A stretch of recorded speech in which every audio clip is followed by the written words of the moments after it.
All right, what's going on, fellas? My name is Matt. Welcome back. So, we got a real interesting thing today coming from Colorado high schools. I thought I would cover in a video.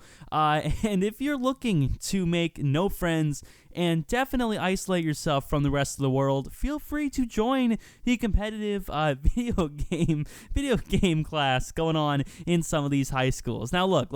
Okay, I got nothing against competitive gaming. All right, I love competitive gaming. I think it's fun, but man. This is currently going on in school. In October, they're actually starting a competitive gaming class. That's right, there's going to be something here where people will actually be able to practice to brush up on their esports in school. So, the library, I guess, at the end of the day, the library or wherever their computers are turns into some Mountain Dew Doritos sweat fest, it would appear. Now, I really can't say this is horribly intentioned. I don't know how exactly well it will turn out, but man, Colorado, again, this is literally what every Call of Duty sounds like, dude, because Colorado, legal marijuana, and gaming. That's literally what every Call of Duty Fortnite lobby sounds like. So, I mean, this is just a hotbed for that, dude. I really don't know. But, look, I got nothing against competitive gaming, all right? I think it's a great idea. Whether or not this will work out in a school scenario, I don't know, man. I really don't know. And they've mentioned in this article, it sounds out great. I'll link the article down below. Everything sounds great here, except for the part when they mention that they're going to be filtering out games that contain mature content, excessive violence, or and they must have some educational component. See, here's where everything sounds fishy.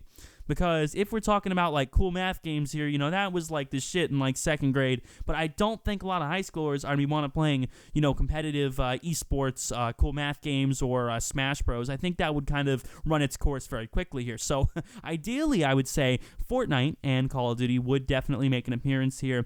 But realistically, you never know the way people are. A lot of people are very offended very easily. A lot of SJWs, a lot of sensitive people out there. So people would get very, very offended that someone of 16, 17 years of age is playing a video game which contains violence. I know, because the real world does not have any violence, for those that didn't know. So, definitely got to make sure we shelter everybody from everything in the world. So this probably won't work out.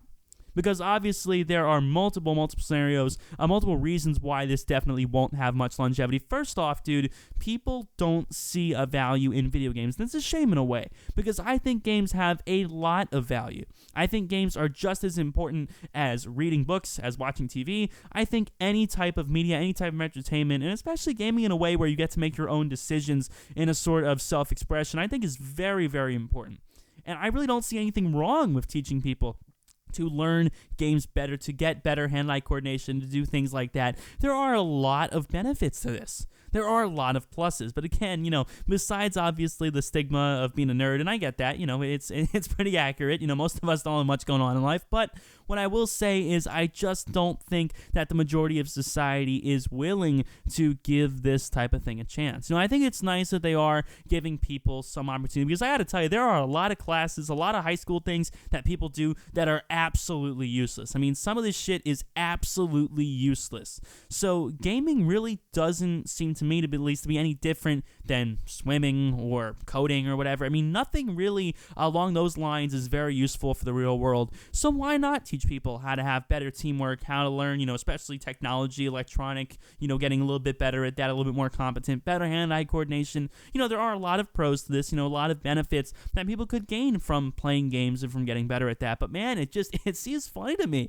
that they're actually investing time into this and treating this like something serious. Now, realistically, again, as I said, if their focus is, educational and, non-violent games, eventually your pool of games will roll down basically to nothing. I think you'll have competitive FIFA and maybe competitive Smash Bros. I think that's the extent of what we'll be seeing here. I don't even know whether or not Fortnite would pass for that, although a lot of young kids, do play Fortnite, but I don't even know if that would pass, according to these regulations. So it will just sort of, I guess, have to wait and see, how this works out in the future. But I do hope you guys have enjoyed the video. Just thought this would be something really interesting to mention, because I never really have heard of this before in my life. And again, society has always looked down on gamers, partially because of the reputation we make for ourselves, but more than anything, really, I think people aren't willing to accept that something so addicting so fun, so competitive, so anti-relaxation, so anti-sophistication in ways. I mean, it's not literary in any way. It's not mathematical in any way, really.